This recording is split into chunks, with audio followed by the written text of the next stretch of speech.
Ayun, sa pangalawang pagkakataon ay bumalik kami dito ni Ayon.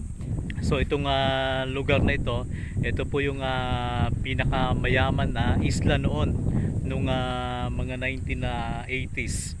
So yung nakikita nyo na yan ay yan po yung dating pier.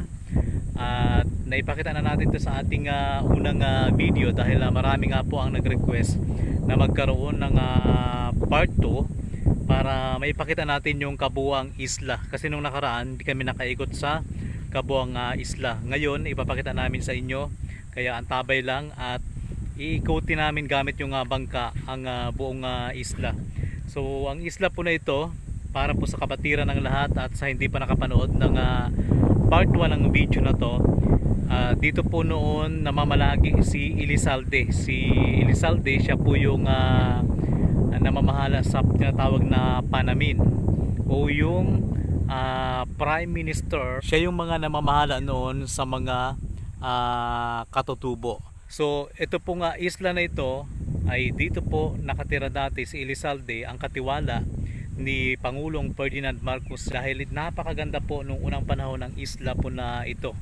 Mayroon pong mga malalaking barko, mayroon pong airport at napapaligiran po ito ng kalsada at may mga maliliit na sasakyan na umiikot sa kabuuan po ng isla na ito.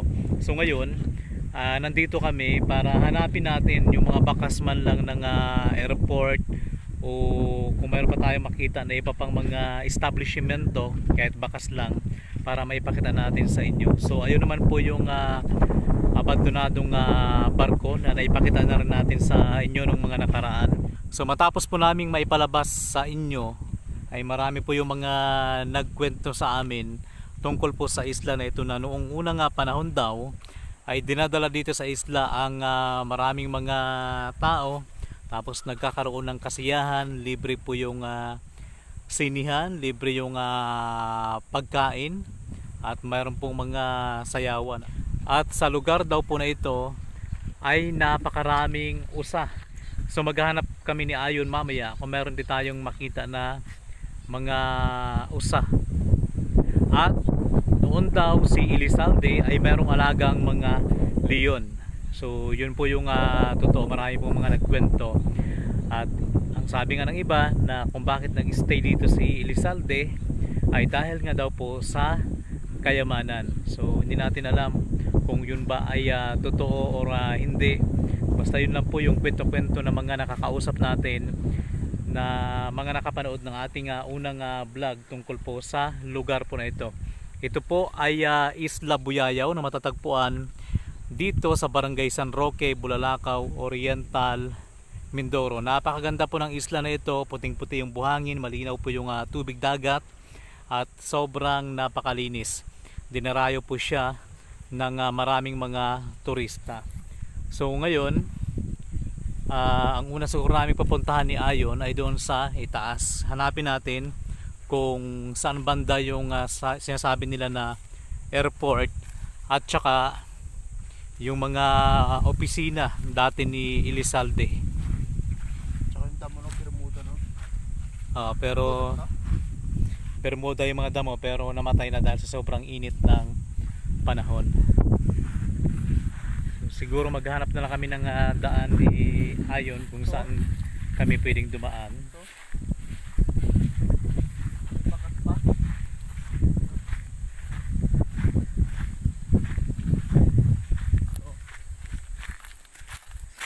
So ayan, kung mapapansin nyo, ito pa yung bakas ng kalsada nung unang panahon. At saka ayun may mga riprap pa dyan. Ayan. So inulit natin, so sa lugar po na ito ay nakapunta si First Lady Imelda Marcos, sakay nga po ng helicopter at saka sumakay din siya sa barko na malalaki. Yung mga barko na malalaki ay dumadayo pa dito galing sa ibang bansa dahil napakasikat nga po ng lugar na ito nung unang panahon. Mala syudad, sobrang ganda. Ito mayroon pang mga basyo ng alak. Ibig sabihin, nung unang panahon pa siguro to, no? Oo. Oh, iba't ibang basyo ng alak, kaya no? Mga lungnik. Yung iba naman ay 4 kantos. So, Ibig yan. sabihin, yung nagbabanta dito noon. Hindi. Dahil nga ito kasi noon, ay may mga beer house. Ah. So, Kompleto pala to dito noon. Kompleto to dahil mala syudad to nung unang panahon.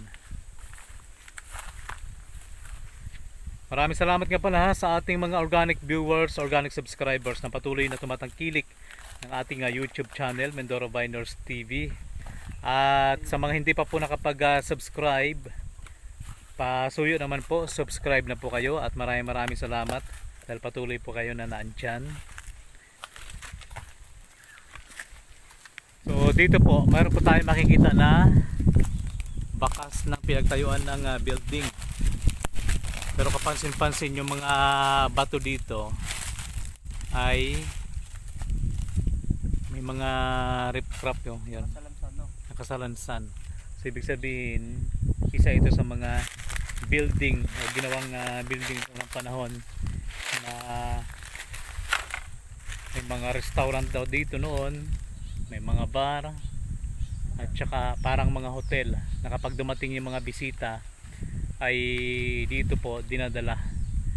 So dito naman sa taas malalaki po yung punong kahoy. CR pala to. CR. Yun yung baka. So hanapin natin kung nasaan yung airport.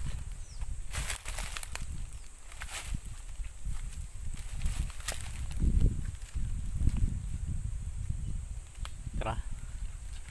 Mali mo dun sa taas, meron pa tayong makita.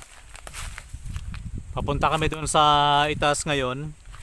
Tapusin nyo po yung video na to dahil pagkatapos po nito mag-iikot kami sa kabuuan po ng isla para makita nyo po ang view nitong isla na ito na sinasabing napakayaman nung unang panahon dahil ito nga po ang tirahan dati ni Elizalde, yung prime minister ng Panamin. May shoes. Black shoes. So mayroon pang sapatos, oh. Siguro sapatos pa to ni Pangulong Ferdinand Marcos.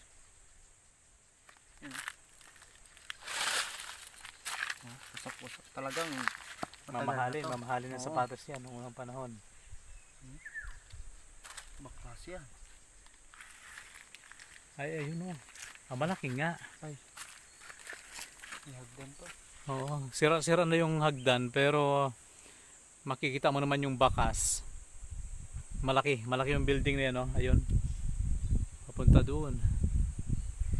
Sa pinanggalingan natin kanina, yun yung pinanggalingan natin kanina. So, ibig sabihin, napakalaki din po pala ng building na to na ginawa dito. Tara, tuloy tayo. Saan kaya banda yung airport? Baka sunsunin lang to. Pag sinunsun natin to, ikot ang ano. Paikot na tayo. Iwanan na tayo ng bangka natin.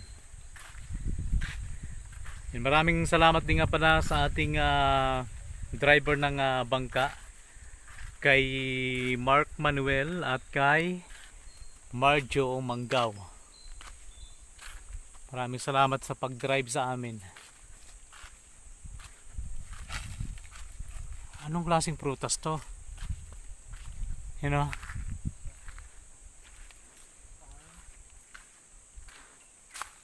Para siya ano? Hindi ano siya. Hindi Ulap. yan. Kakaiba, oh. Comment po kayo kung alam nyo yung puno na to. May mga bunga siya. Bubog. Hindi, iba naman ang bubog.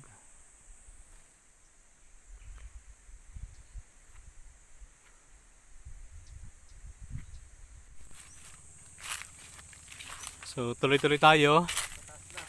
Ha? Pataas na tayo.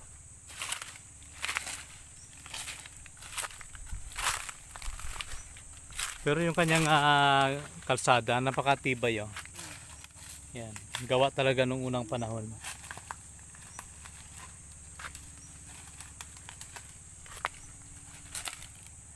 Baka ito na rin yung lusot doon sa may mga gilid. Ewan lang.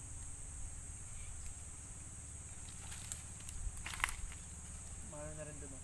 Ha? Dito lang Sige nga, try natin doon.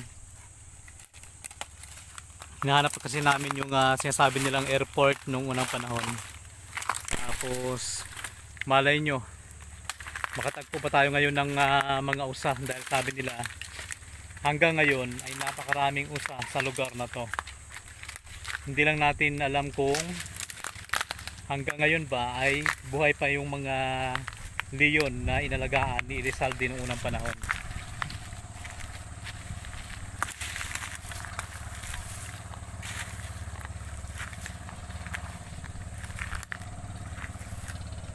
So kahit dito yan may mga bakas ng pinagtayuan ng building.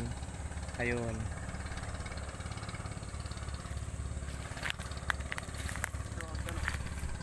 Oo. Ito naman may mga hagdan. Yan, may hagdan pa baba doon. Sige nga. Di ba sabi nila may namatay daw ulit na usas Saan? doon sa dulo?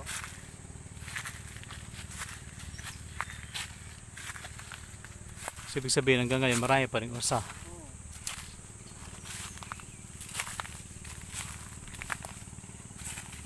So binabaybay namin itong kalsada na ito. At titingnan talaga natin kung anong meron dyan sa unahan.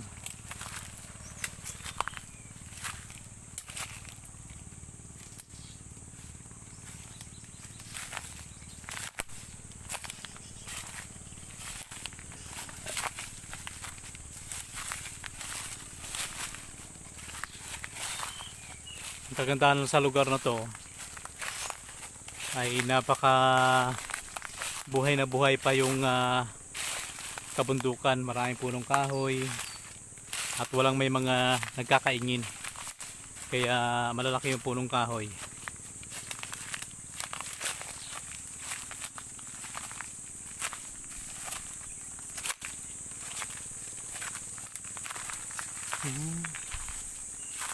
Pataas siya ng pataas. Ano? Palikot ng dahon. Ah. Palikot ng dahon. Yan yung napanood ko. Ganyan talaga yon. Palikot na. Yung sabi na kapag nakakita ka ng dahon na yan na mag-isa lang rin gumagalaw, wag na wag mong pupuntahan. Inaakit kayo, no? Ganyan yan eh. Napanood ko sa TikTok. Oh. Huwag mo lalapitan. Ano yun parang may mga ano yun, yung mga kulay itim na yun. Yun. Palikot oh. Palikot pa siya na palikot. Kaya nga. Ganyan yung mga hayop na mapanlin lang, eh, no? Hmm.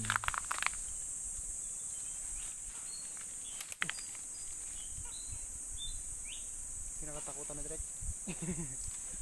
Ako. O diba? Tumigil na yung Oh. Alam niyo may papalapit na, tumigil na rin. tumigil na siya. Kanina panay yung kampay, siya lang rin mag-isa. O yan naman. Ito. Totoo pala no. So ayan po, kung mapapansin nyo yung dahon na yan na nag-iisa lang na yan, wala na eh, nakikisabay na siya sa iba eh. O yan. Yan. Totoo nga, walang may gumagalaw niyan, katulad yung napanood natin sa TikTok. Kapansin-pansin. So ito, ayan, mayroon ulit kami nakita na isa pang abandonadong building. At unti-unti meron tayong mga nakikita. So sana malapit na dito yung hinahanap nating airport. Ah. Sobrang laki nga nito. Oh. Yung mga haligi niya kalalaki. Yan. Medyo masukal na ngayon at marami ng mga punong kahoy. Pero ayun pa. Ay, doon talaga. Oo. Ay, ito na siguro yun, ang airport. Tara. Salamat. Kasi mataas na to eh. Hmm.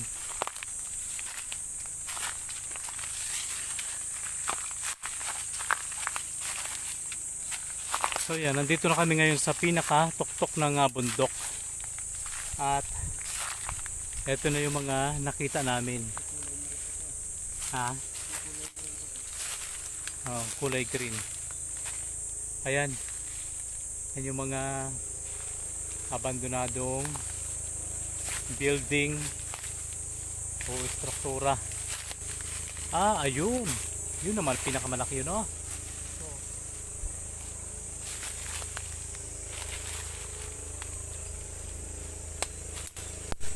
Grabe, no. So ngayon na talaga namin to naakyat to dito. Ayan, oh, buo pa.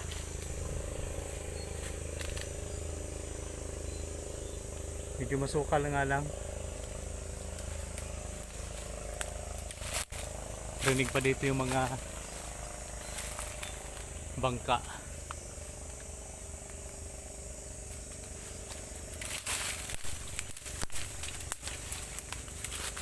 Tabi-tabi po. Ha? So ayan.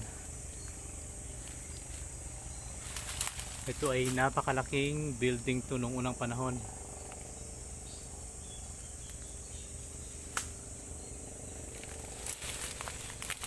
Sabi, no. Ibig sabihin, nandito siguro ang airport.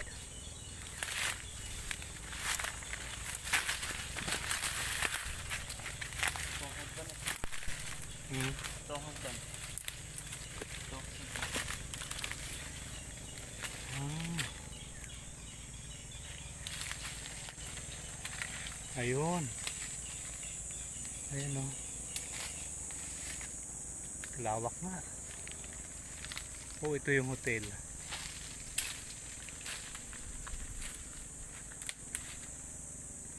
Grabe, no.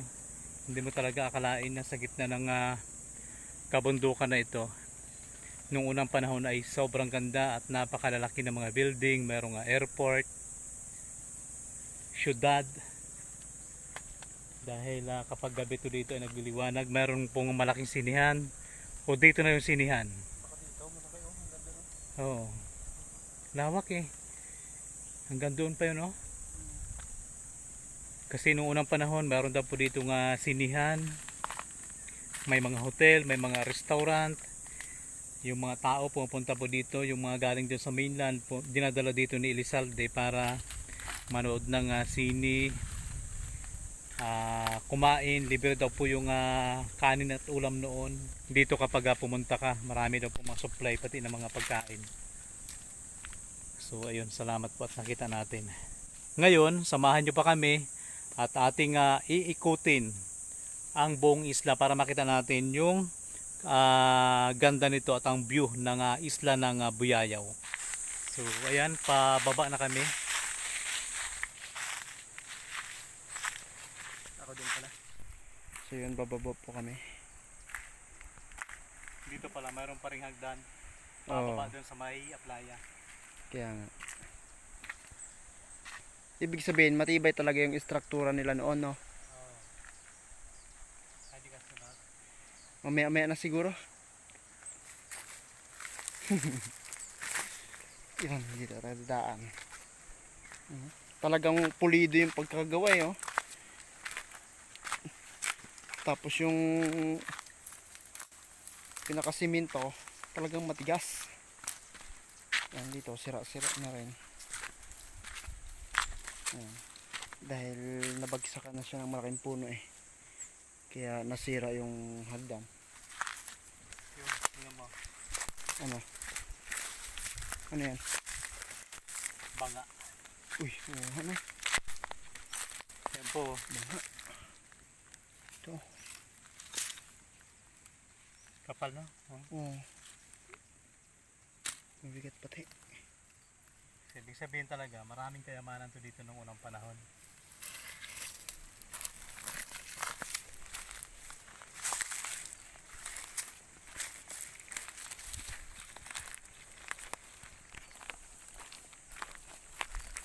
Dito na tayo sa Aplaya. Ay, ito pa yung isang struktura, oh. Oo. Ito talaga yung buhay na buhay pa. Anong pangalan niya? Ha? Anong nakasulat? Buyayaw Island lang. Ano sa taas? Ayan, deep.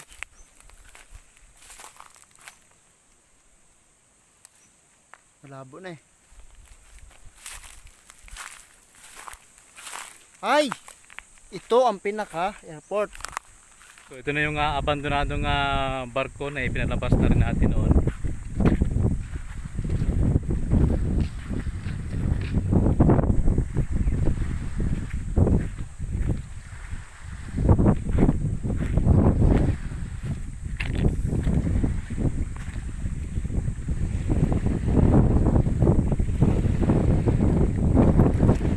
So yun, maliligo daw si Drake. Tutuhanin mo Drake, ha?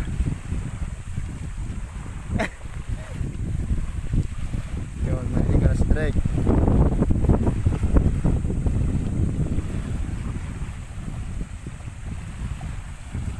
Huwag kang maligo Drake, mabasa ka.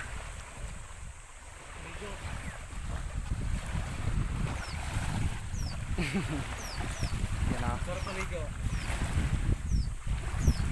Ayaw ko maligo, baka mabasa ako. Kilig-kilig ako.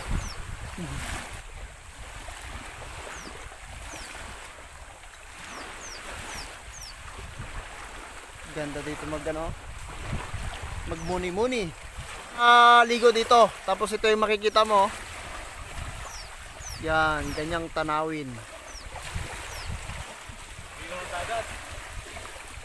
Ano Drake? Sarap maligo dito, malinaw yung dagat. Kaya nga.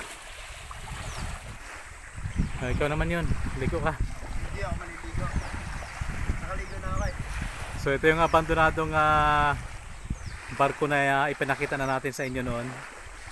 Ayan. Matibay pa rin. Iba yan. Yung bundok na nakikita nyo, doon kami galing kanina. Ayun. Doon kami umakyat at doon natin nakita yung malaking building na abandonado na at saka airport sa taas.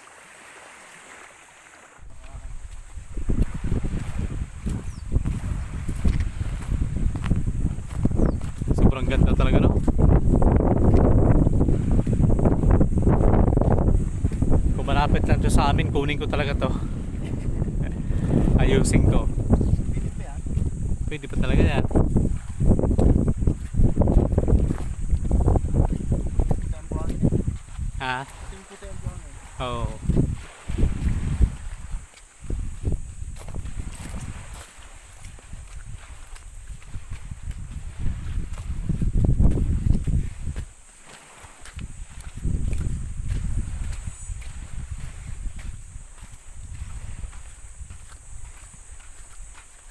Ayan yung dating piero.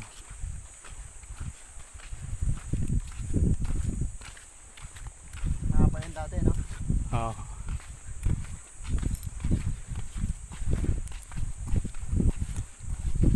Yung napanood natin sa video kan eh. Nag-i-enjoy talaga si Ginang Imelda Marcos.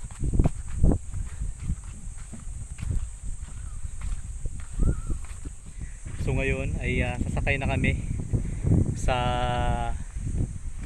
aming bangka para ikutin natin ang kabuuan ng Buyayaw Island.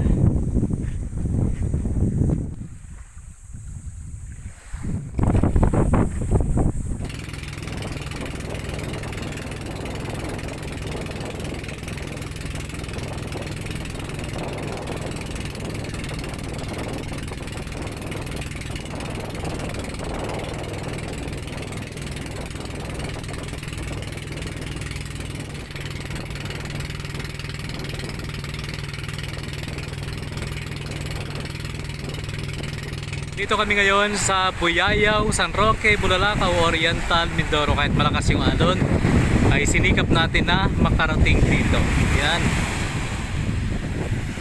So iikot namin kayo dito sa kanilang playa na sobrang linaw ng tubig dagat kahit medyo maalon at napakaputi ng buhangin.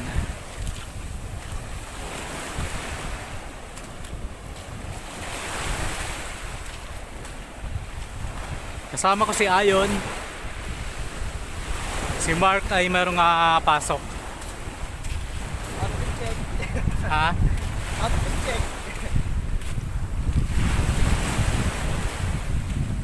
Ganda talaga ng Buyayaw. Gusto kong pumunta doon sa isla na yun, oh. Ayun. Yung maliit na isla.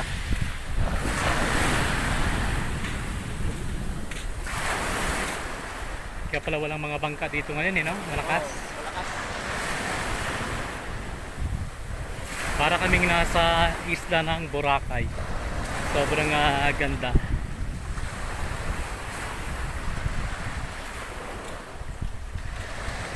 Anong pakiramdam yun? Sobrang saya na kinaramdaman. Kasi matagal ko na talaga itong balak puntahan ay hindi matuloy-tuloy. Ngayon, sa wakas, napuntahan ko na rin. Ang aking matagal na pinapangarap na mapuntahan itong Buyayaw na to. Kasi sobrang sikat na to eh. No, Drake, no? Sobrang sikat. Sikat na to. Kaya, bibira lang pati ang nakakapunta dito. Mayayaman lang. Budget lang. Kasi kung wala kang budget, hindi mo rin ito mapupuntahan kaagad-agad. Kinakailangan talaga ng medyo malaking budget. Dahil sa pag-arkila pa lang ng bangka at saka kung malayo yung pinanggalingan mo, dapat may dala kayong pagkain. So mayroon din namang mga cottage dito kung gusto niyo mag-overnight.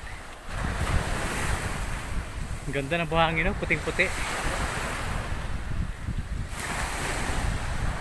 Ang dami pati mga cottage. Ula. Volleyball. Ang ano dito, yung isda. Oo.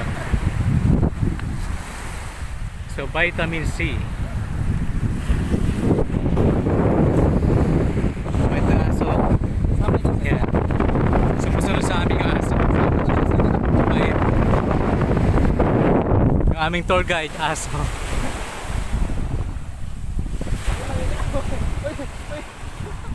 Sunod. Oh, Yan, nanghihingi siguro ng pagkain yan. Wala kayong pagkain. O yan na, mukhang matapang yung isa. Ito naman ay Esperanza.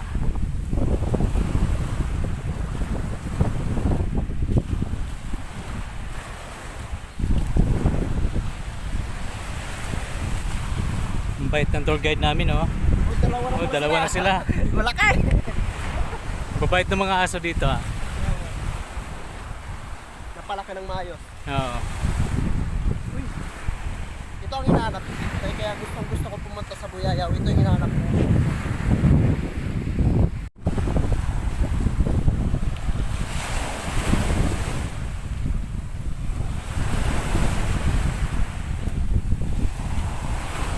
Parang walang tao, no?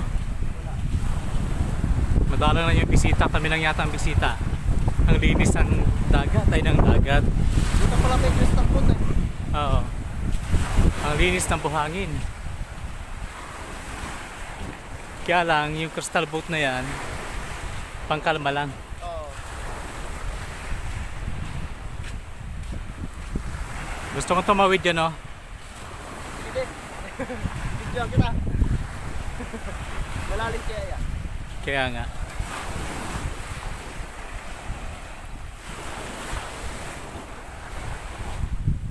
"3G extension." Dito? Ganda.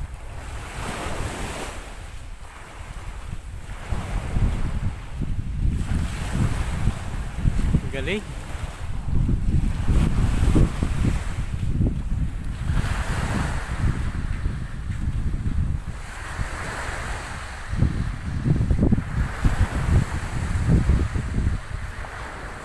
Sobrang ganda.